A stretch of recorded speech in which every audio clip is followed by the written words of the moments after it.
हिंदुस्तान और पाकिस्तान के दरमियान सरहद के फासलों और ताल्लुकात में कशीदगी के बावजूद दोनों ममालिक के लोगों के बीच आज भी आपसी रिश्ते हैं, लेकिन सितम ज़रीफ़ी ये है कि आज भी दोनों ममालिक के लोगों को तकसीम का खामियाजा भुगतना पड़ रहा है। पाकिस्तान की एक बेटी सबा हिंदुस्तानी बहू तो बन गई, लेकिन एक तवील अरसा गुजारने के बावजूद इसे हिंदुस्तान की शहरियत नहीं मिली है।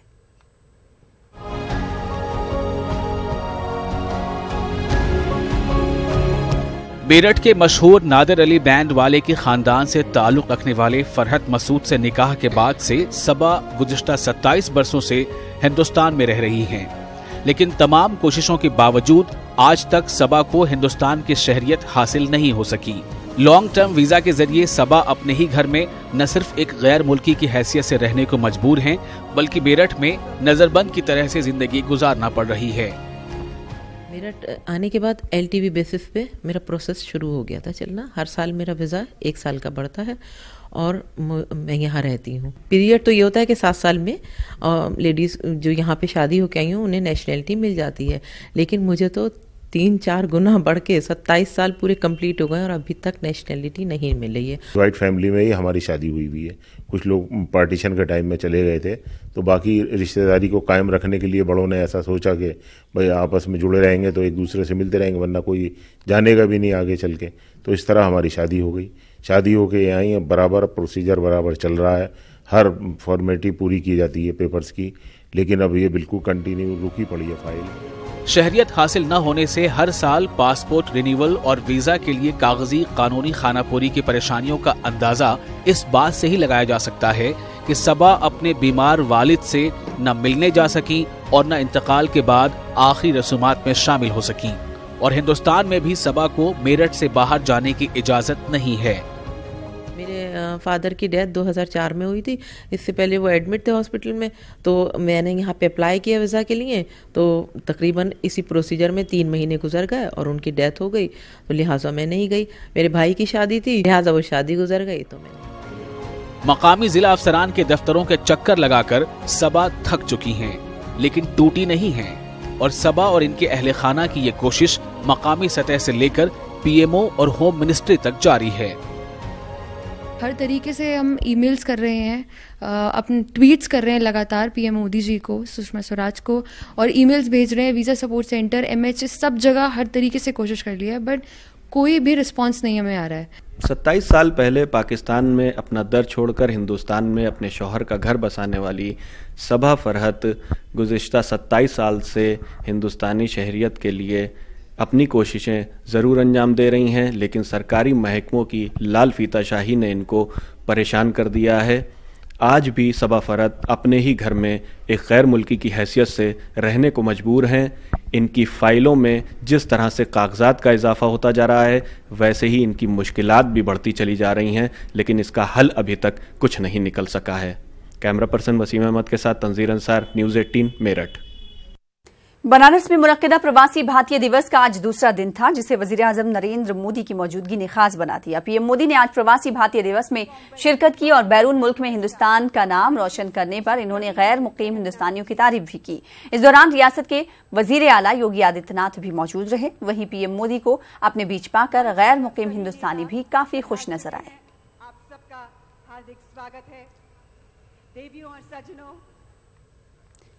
वजीर आजम नरेंद्र मोदी ने वाराणसी में हो रहे प्रवासी भारतीय दिवस से खिताब किया। उन्होंने खिताब के दौरान कहा कि हमने हिंदुस्तान के लोगों की फिक्र बदल दी है, अब हिंदुस्तान को दुनिया संजीदगी से देखती है। पहले लोग कहते थे कि भारत बदल नहीं सकता, हमने इस सोच को ही बदल डाला है।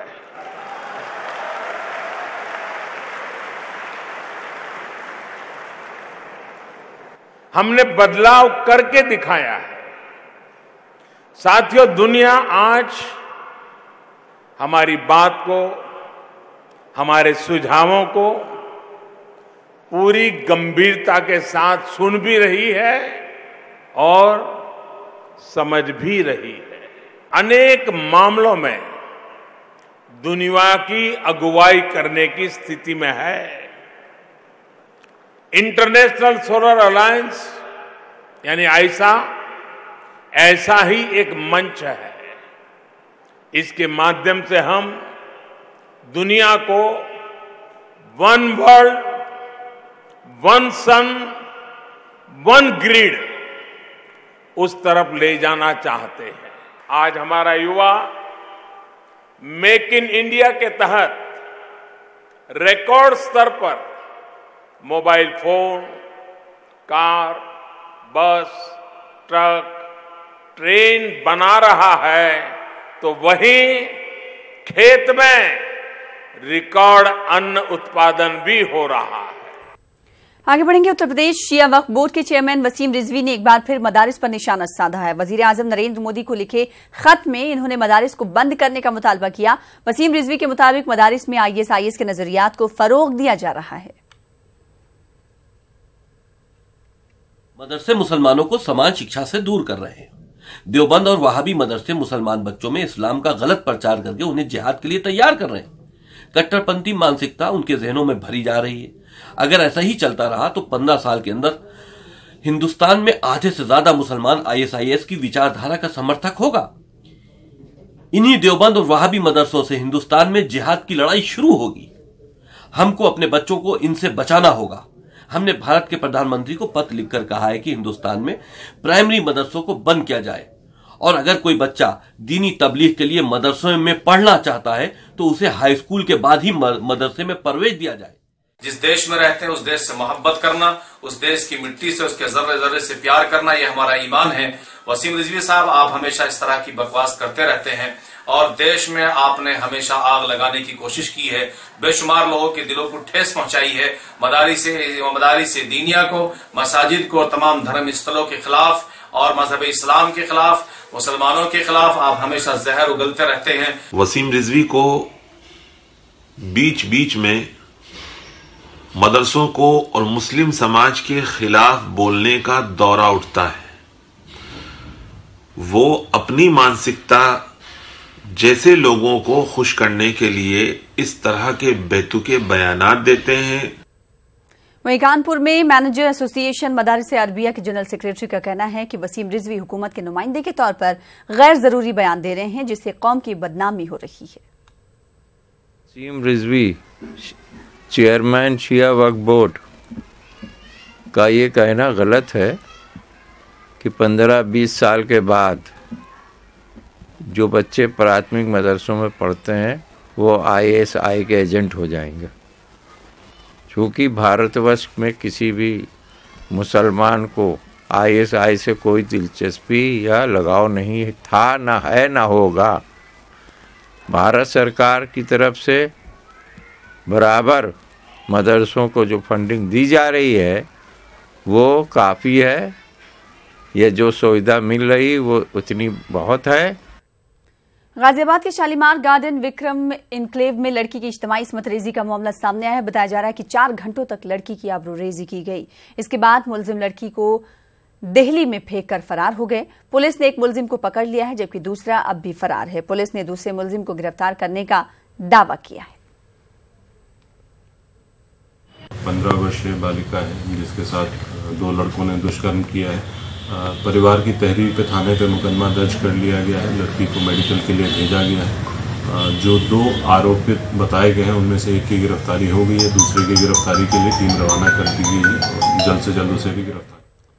गुज़िश्ता 5 साल में सबसे ज्यादा नुकसान नौजवानों को हुआ है। नई नौकरियों की तो बात ही क्या, बल्कि 2018 यानी सिर्फ 1 साल में 1 करोड़ 10 लाख से जायद नौजवानों की नौकरियां गई हैं। इन ख्यालात का इजहार मारूफ दानिश्वर साबिक ज़राअती कमिश्नर व सीनियर IAS अनीस अंसारी ने किया। अनीस अंसारी ने लखनऊ में हमारे नुमाइंदे तारिक कमर से बातचीत करते हुए यह भी कहा कि आईन की दफा 341 की बुनियाद पर पसमानदा मुसलमानों और दलितों के साथ नाइंसाफी की जा रही है, जो दस्तूर और जमहूर के बिल्कुल खिलाफ है। जो कुछ भी इत्तेहाद की सिचुएशन सामने आई थी, इत्तेहाद हुआ था, उसमें कांग्रेस अलग रही या कांग्रेस को नज़रअंदाज कर दिया गया, ये तो एक पहलू है। लेकिन क्या कुछ महसूस करते हैं इस इत्तेहाद से? क्या वाकई कोई सूरत हाल तब्दील होगी? मुझे ऐसा लगता है कि न सिर्फ उत्तर प्रदेश और बिहार में बल्कि ज़्यादातर सूबों में अगर हमारे समाज के जो पसमानदा तबक़ात हैं, दलित तबक़ात हैं, औरतें, किसान, मज़दूर, तलबा और पढ़ी लिखी बेरोज़गार नौजवानों की फ़ौज, इनको अगर किसी भी अलायंस में शामिल करने की कोशिश की जाएगी तो जो मनवादी और फासिस्ट ताकतें हैं हिंदुस्तान में बहुत ही एक्टिव होने की कोशिश कर रही हैं, वो उनका जोर घटेगा। अभी जो अलीगढ़ मुस्लिम यूनिवर्सिटी में मौजूद तलबा का नौकरी और मुलाजिमत में रिजर्वेशन को लेकर चल रहा धरना आज चौथे दिन भूख हड़ताल में तब्दील हो गया, जहां 20 लोग भूख हड़ताल पर बैठे हैं। इनका कहना है कि 4 दिन से इनके मुतालबात के सिलसिले में कोई सुनवाई नहीं हो रही है, इसलिए आज से हमने भूख हड़ताल शुरू कर दी है। याद रहे कि एमयू में तलबा ने मिलने वाले रिजर्वेशन को पूरी तरह से लागू करने का इल्जाम लगाया जा रहा है।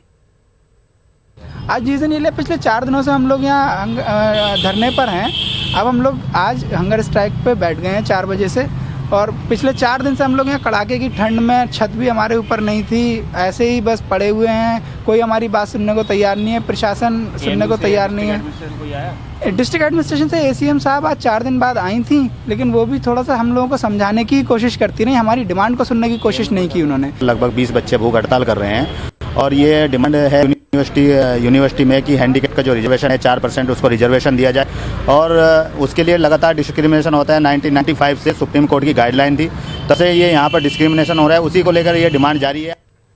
यौम जमहूरिया से कबल अलीगढ़ मुस्लिम यूनिवर्सिटी में तिरंगा यात्रा का इनेकाद किया गया, जिसमें बड़ी तादाद में तलबा ने शिरकत की। यात्रा एमयू के doctor Zakir Hussain engineering college से शुरू होकर बाब सैयद से होती हुई तस्वीर महल चौराहे पर खत्म हुई, जिसमें तलबा मोटरसाइकिलों पर सवार होकर हाथों में कौमी परचम लिए हुए निकले थे। इस दौरान वंदे मातरम के नारे भी बुलंद किए गए।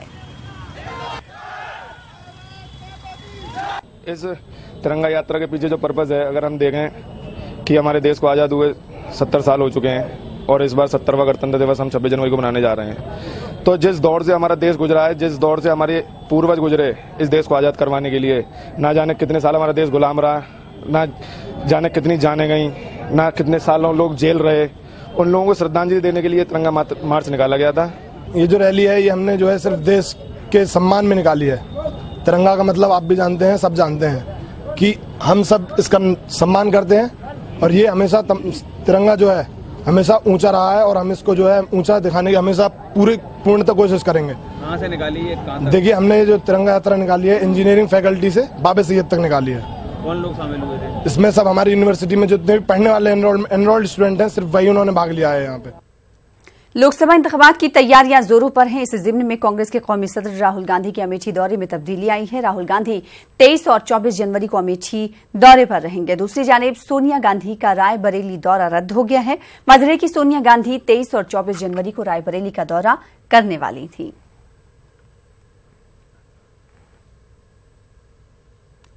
एसपी के सदर अखिलेश यादव ने ईवीएम पर सवाल उठाए हैं। उन्होंने कहा कि ईवीएम को तरक्की याफ्ता ममालिक ने क्यों दरकिनार कर दिया। मजीद उन्होंने कहा कि हैकिंग का दावा करने वालों को भी नजरअंदाज नहीं किया जा सकता। अखिलेश यादव ने इन बातों का इजहार लखनऊ में किया है। मदरे की जनेश्वर मिश्र की तारीख वफात के ताल्लुक से एक प्रोग्राम मुनक्किद किया गया था। भरोसा नहीं है उसे ईवीएम पर, तो हम अपने लोकतंत्र का भरोसा ईवीएम पे कैसे कर? सवाल यह है कि ईवीएम हैक करके दिखाया और पुरानी घटनाओं को बताया। आज तो हम हार गए चुनाव, मान लीजिए, आप गांव में चले जाओ, आज भी लोगों को भरोसा नहीं है कि वोट तो उन्होंने साइकिल पे दिया था, भारतीय जनता पार्टी पे कैसे निकला वोट। आज भी लोगों को भरोसा नहीं, 2 साल बाद भी। खबरें जारी रहेंगी, रुकेंगे छोटे से ब्रेक के लिए। बिहार में उर्दू मुलाजमीन की बहाली पर सियासत हो रही है। अपोजिशन ने हुकूमत पर सख्त तनकीद की है और कहा है कि उर्दू नवाजी का दावा करने वाली हुकूमत उर्दू मुलाजमीन की बहाली के मामले पर पूरी तरह से खामोश है। बसर इख्तिदार पार्टी के लीडरों का कहना है कि इस ताल्लुक से जल्द कार्रवाई की जाएगी। वाज़ेह कि सूबे में 1765 उर्दू मुलाजमीन की बहाली होनी है, मगर काबीना का फैसला होने के बाद भी बहाली की कार्रवाई शुरू नहीं की गई। 2 साल पहले कैबिनेट से पास हुआ, जब महागठबंधन की सरकार थी, और ये सरकार, इनके ऑफिसर टाल मटोल करते करते इस पर लाया है कि अब बहाली निकट भविष्य में, मुस्तकबिल करीब में बहाली होने वाली नहीं है। और इस हुकूमत जो भारतीय जनता पार्टी के गोद में बैठी हुई है, उससे ज़्यादा उम्मीद यहाँ के अक़लियतों को, कमज़ोर वर्गों को नहीं है, और हमको लगता है न कि ये हुकूमत बहाली नहीं कर सकेगी। जिन मदरसों की जांच कंप्लीट हो चुकी है, जो आपके सेक्रेटेरिएट को जा चुका है, इन 3 के लिए मैं मुतमईन हूँ और उम्मीद भी करता हूँ, रिक्वेस्ट और गुजारिश भी करता हूँ, जो अब तक का आधार रहा है या जो है वो वज़ीर आला इज़्ज़त माब नीतीश कुमार के काम कर रहा है। तो उस काम में इस इजाफे के साथ हम जाते हैं, जो ऑलरेडी किया हुआ है उसकी तकमील करके जाते हैं, तो ज़्यादा से ज़्यादा हमको तक़वियत मिलेगी और अपोजिशन की काट के लिए मजबूत हमको हथियार रहेगा। पटना में वतन विकास तंजीम ने एक प्रेस कॉन्फ्रेंस का इनेकाद कर बिहार हुकूमत से आला जात के मुसलमानों को गरीबी की बुनियाद पर रिजर्वेशन देने का मुतालबा किया। वतन विकास तंजीम के मुताबिक बिहार में आला जात के मुसलमानों में खित्ते अफलास से नीचे जिंदगी गुजारने वाले लोगों की एक बड़ी तादाद है। तंजीम ने नीतीश हुकूमत को इस मामले में फौरी कार्रवाई करने की मांग की है। बिहार में जो नीतीश कुमार ने महादलित वर्ग बनाया वो ठीक है बनाया, उसने जिन लोगों को भी शामिल किया उस पर भी हमको कोई आपत्ति नहीं है, लेकिन मुस्लिम गरीब को उन्होंने किसके हवाले छोड़ दिया, ये हमारा मेन कहना है। उनको कोई सुविधा नहीं मिलती है, उनका कोई देखने वाला नहीं है, रोटी कपड़ा और मकान के लिए वो लोग आज के डेट में भी तरसते हैं। इसलिए हमारा कहना यह है कि नीतीश जी को मुस्लिम जो आज के डेट में OBC 1 में हैं, पसमानदा मुसलमान जिसको हम कहते हैं, उनका या तो एक नया वर्ग बना करके उनको महादलित वाली सुविधा दें, अन्यथा उनको महादलित में ट्रांसफ़र कर दें। इसलिए कि समाज के एक वर्ग को आप सब कुछ दीजिएगा, दूसरे वर्ग को छोड़ के रखिएगा तो वर्ग नाराज होगा ही। माली साल 2017 और 18 में रियासतों की तरक्की की शरह के मामले में बिहार ने मुल्क भर में टॉप रैंक हासिल किया है। बिहार का ग्रॉस स्टेट डोमेस्टिक प्रोडक्ट यानी GSDP 11.3% रहा। रेटिंग एजेंसी क्रिसिल ने 17 रियासतों की रैंकिंग जारी की है। रिपोर्ट के मुताबिक GSDP के मामले में आंध्र प्रदेश और गुजरात दूसरे और तीसरे मकाम पर रहे, जबकि झारखंड, केरल और पंजाब ने सबसे खराब कारकर्दगी का मुजाहरा किया है। बिहार की GDP में बेहतरीन सुधार लाने के लिए मरकजी वजीर रविशंकर प्रसाद ने नीतीश कुमार की तारीफ भी की। अच्छी बात है, अच्छा काम हो रहा है, अभिनंदन है। बिल्कुल देखिए, जब जब नीतीश जी आते हैं बीजेपी के साथ तो गुड गवर्नेंस महत्वपूर्ण हो जाता है। हाजीपुर इंडस्ट्रियल इलाके में एक फैक्ट्री में आग लगने से काफी देर तक अफरा तफरी मची रही। फायर ब्रिगेड की 3 गाड़ियों ने काफी मशक्कत के बाद आग पर काबू पाया। मुर्गे का दाना बनाने वाली ये फैक्ट्री 4 सालों से बंद थी। अभी तक आग लगने की वजह मालूम नहीं हो पाई है।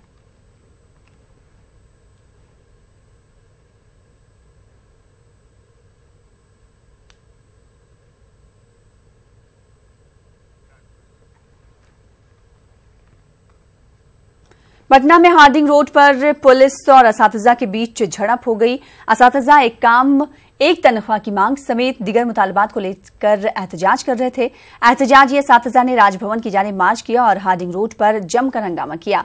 इसी दौरान असातिज़ा को हटाने के लिए पहुंची पुलिस के साथ असातिज़ा की झड़प हुई।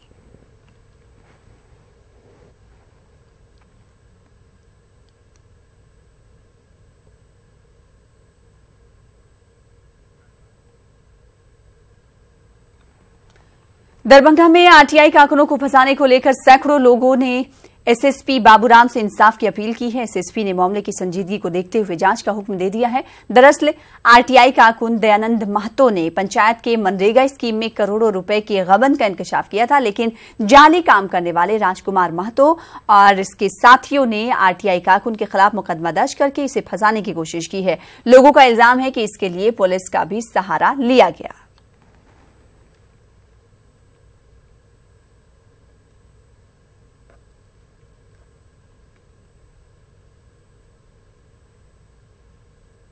घोटाला में उजागर केलखिन, वही लऽ के फंसा देल गेलै। एक बजे रात में की भेलै? 1 बजे रात में थाना प्रभारी एलखिन, केवाड़ी ढकढका के उठेलखिन, उठा के गेट खोललखिन तो कहलखिन तुमको वारंट है, कहलखिन पूछ पाछ करके छोड़ देते हैं, लेकिन फिर भी गाड़ी पर बैठा के थाना पर लऽ गेलखिन और दारू के शो कर देलखिन सुबह में। इसी पर बिचौलिए लोग जो है काफ़ी सक्रिय हो गए, इन पर कई मुकदमा किया गया, लेकिन उसमें से भी नहीं इनका उपाय बना। तो वहाँ तत्कालीन थानाध्यक्ष संजय कुमार थे, उनके जाने के बाद जो DN राम वहाँ जो अभी प्रभारी थानाध्यक्ष वो बहुत बड़े भ्रष्ट हैं और शराबी हैं, और उनसे मिलकर उस मनरेगा योजना का बिचौलिया इस सब साजिश के तहत जो है दयानंद महतो के घर पर रात में 1 बजे रेड किए और सीधा वारंट के नाम पर इनको गिरफ्तार करके ले गया। ये 19 जनवरी को बेहड़ी थाना ने छापामारी करके एक व्यक्ति को गिरफ्तार किया है और उसके विरुद्ध शराब रखने का केस दर्ज हुआ है। अभियुक्त पक्ष की तरफ से एक आवेदन आया है आज जनता दरबार में। उनका कहना है कि उनके पति को गलत फंसाया गया है, तो इसमें एसडीपीओ को निर्देश दिया गया है कि वो खुद से केस का सुपरवाइज करें और पीओ पे जाएं और रेडिंग टीम का भी बयान लें और अगर कोई इस तरह की कोई बात है तो उसका भी देख लें। फिलहाल इसी के साथ इस बुलेटिन में इतना ही। मज़ीद ताज़ा खबरों के लिए आप लॉग इन कर सकते हैं हमारी वेबसाइट news18urdu.com पर। आदाब।